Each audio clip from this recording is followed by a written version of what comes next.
Primeira vez, pesquisadores e médicos conseguiram que pacientes recém-diagnosticados com diabetes tipo 1 parassem de tomar insulina.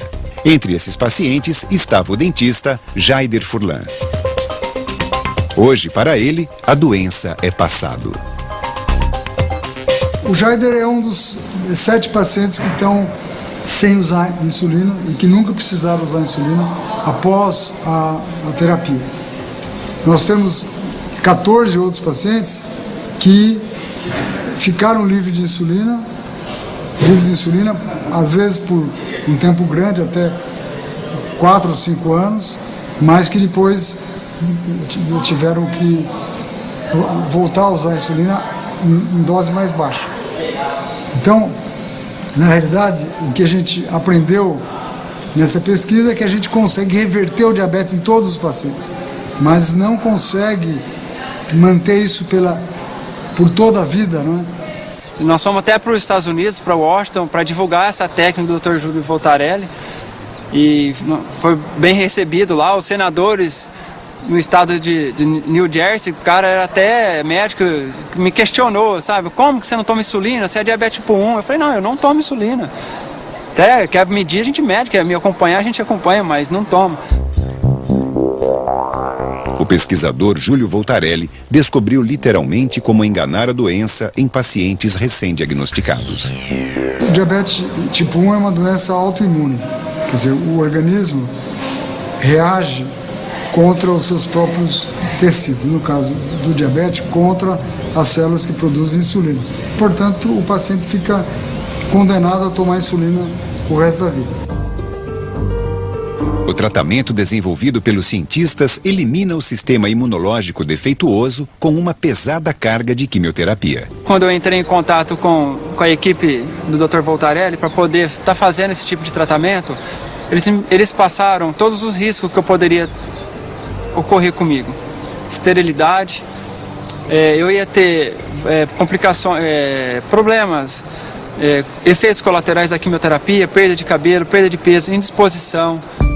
Com o sistema imunológico zerado, Jaider recebeu então uma injeção de células-tronco que haviam sido retiradas de seu próprio sangue durante a quimioterapia. Essas células são chamadas de células-tronco hematopoéticas. Elas são aspiradas da medula óssea e a característica delas é que elas dão origem ao sistema imune e ao sistema sanguíneo. Matando o sistema imune doente, elas podem dar origem ao sistema imune saudável. A última vez que eu tomei insulina foi no mês de julho de 2006. Foi na internação que eu tive para poder fazer o transplante. Durante o transplante eu já parei de tomar.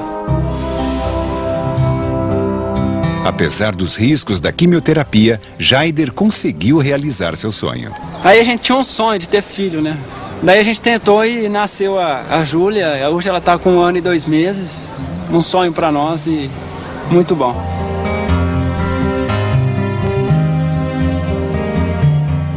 Apesar do resultado ter sido muito bom, não é o tratamento ideal. Nós queremos um tratamento que seja mais light e que mantenha a resposta por mais tempo. Por isso que nós optamos por uma outra forma de tratamento, usando um outro tipo de célula que é chamada célula-tronco mesenquimal. O pesquisador quer eliminar a etapa mais agressiva do processo, a quimioterapia. A chave está em usar células-tronco da medula óssea de um paciente não diabético e cultivá-las em laboratório.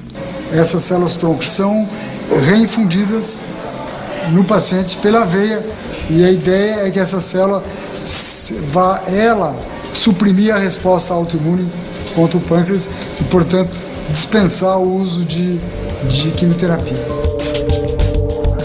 A equipe do Dr. Voltarelli pode estar prestes a mudar a realidade de uma das doenças que mais cresce no planeta.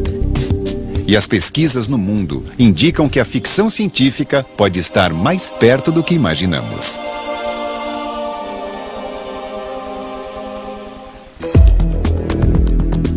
Curar o diabetes, a cegueira, doenças genéticas,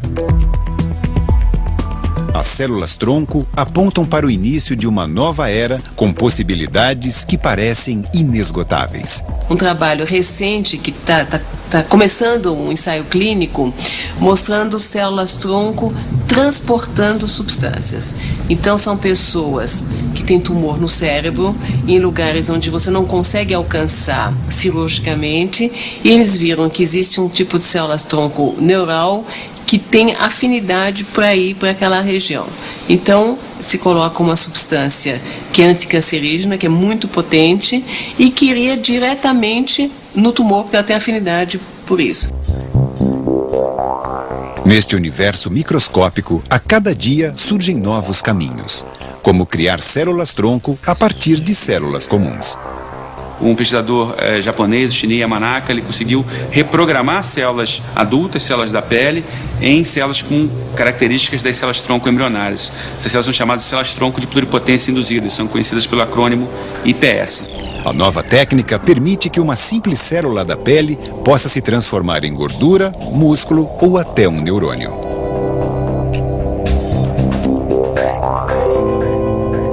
Mas para que as células pluripotentes sejam usadas em tratamentos, ainda existe um grande obstáculo. Para produzi-las, os cientistas precisam usar um vírus. Para fazer a reprogramação, você usa um vírus. E esse vírus ele se insere no genoma, no material genético daquela célula, em locais que não são previsíveis.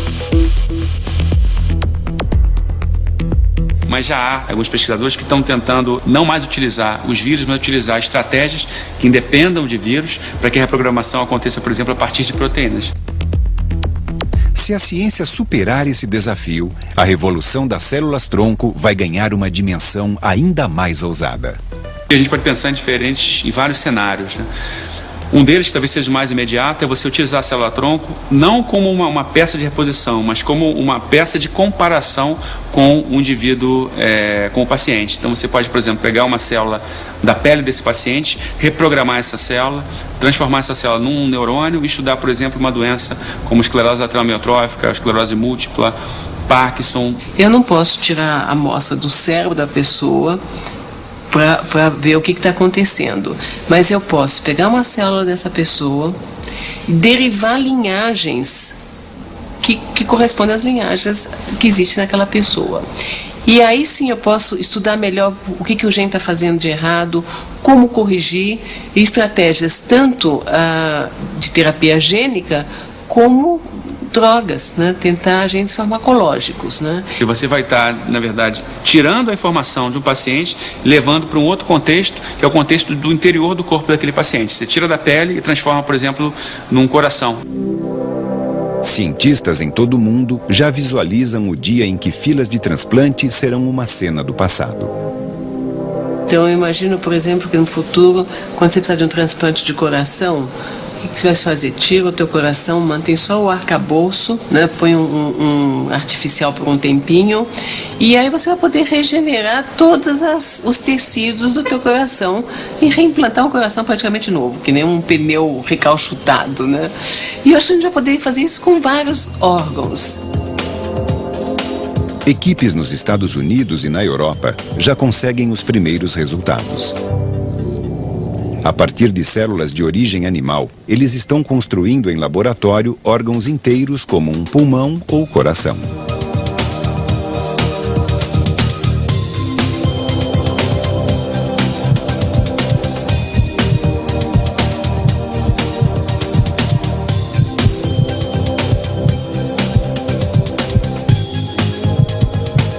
Se você for pensar, sempre a biologia vai estar avançando os limites do conhecimento. E sempre a sociedade vai ter que lidar com esse avanço e discutir se aquilo é bom ou ruim para a sociedade, né? Existem daí as implicações, por exemplo, de países que permitiram a sua utilização ou não.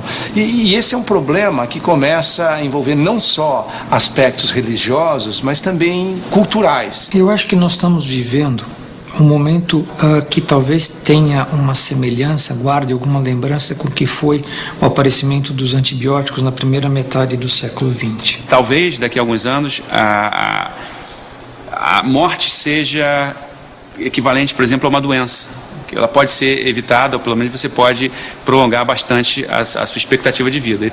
A ideia, de fato, é você vai estar desafiando os limites do ser humano a partir da utilização de células-tronco, a partir da reposição de tecidos que vão estar sendo perdidos por traumas, por acidentes, por doenças e também, e por que não, pelo envelhecimento.